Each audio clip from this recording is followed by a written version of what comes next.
ఎడారిలో సెలయర్లు డిసెంబర్ 21వ తేదీ. అతడు పూర్ణ మనసుతో యెహోవాను అనుసరించును గనుక అతడు అడుగు పెట్టిన దేశమును నేను అతనికిని అతని సంతానమునకును ఇచ్చెదను. ద్వితీయోపదేశకాండం 1వ అధ్యాయం 36వ వచనం. నీ దారికి అడ్డంగా ఉన్న ప్రతి ఆటంకము, చేయడానికి ఇష్టం లేని ప్రతి పని, బాధ, ప్రయత్నం, పెనుగులాటలతో కూడుకున్న ప్రతి విషయము నీ కోసం ఆశీర్వాదాన్ని దాచిపెట్టి ఉంచింది. ఆ పనిని చెయ్యకపోవడం ఆ దీవెనలను వదులుకున్నట్టే. నీ దేవుని అడుగుజాడలున్న ప్రతి ముళ్ళదారి, వెంబడించమని ఆదేశించిన ప్రతి కాలిబాట దీవెన మార్గమే. ఈ ఏటవాళ్ళు ముళ్ళబాటలో నువ్వు నడవలేకపోతే నీకు ఆ దీవెనలు దక్కవు.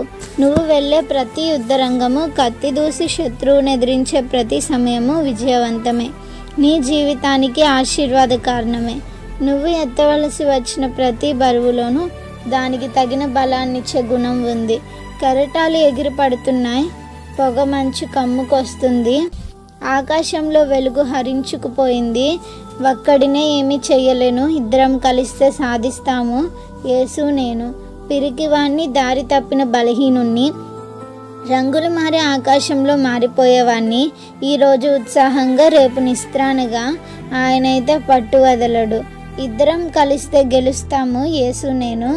నా జీవిత నావను చెలరేగే సంద్రంలో నాకై నేను నడిపించలేను.